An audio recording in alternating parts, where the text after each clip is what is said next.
There are only two rules people agree on when it comes to the black-eyed children. Never invite them inside, and never look into their eyes for too long.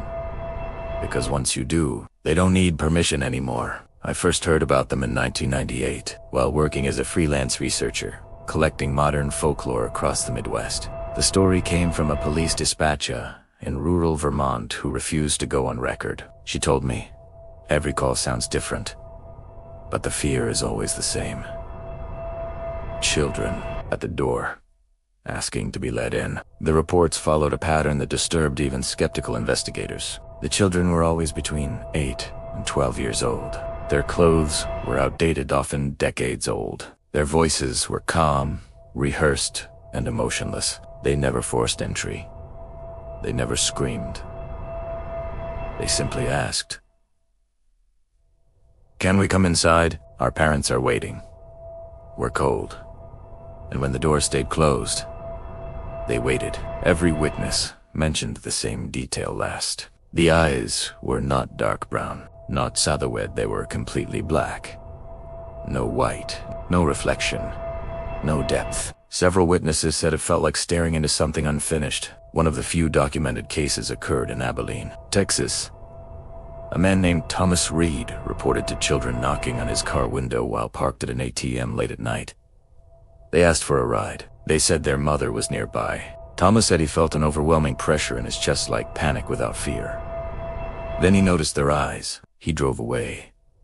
That night, his car battery died. His phone stopped working, and for 3 days, he reported hearing knocking inside his walls. Doctors later noticed something strange. Several witnesses sought medical help within hours of encounters. Symptoms included sudden nosebleeds, extreme nausea, temporary paralysis, memory gaps.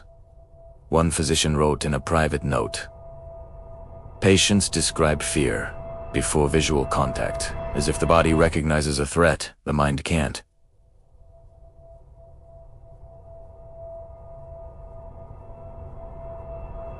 In 2006, a case surfaced that ended abruptly. A single mother in rural Indiana called a friend late at night, whispering. She said 2 children were outside her house. She said they were polite. Too polite. Her last recorded words were, "They're crying now. I think I made a mistake." The line went dead. Police found the door unlocked. The house empty. No signs of struggle. Her son was never found. When comparing cases across decades, one pattern emerged. The children never appeared during emergencies. Never during storms. Never when the household was chaotic. They appeared when people were alone, tired, distracted, as if waiting for a moment of weakness. Contrary to popular belief, they don't seem violent. They don't attack. They enter. And after that, the witnesses change. Some become withdrawn. Some experience recurring nightmares of standing outside their own homes. A few stop speaking entirely. The earliest written reference I found dates back to an 1894 newspaper clipping from Illinois. 2 strange children with eyes like ink visited several homes, requesting entry. After being refused, they vanished without footprints in the snow. The article was never followed up. Are the black-eyed children a psychological phenomenon, a shared hallucination, or something older, something that learned long ago? It doesn't need force, because they never break in. They wait for you to open the door.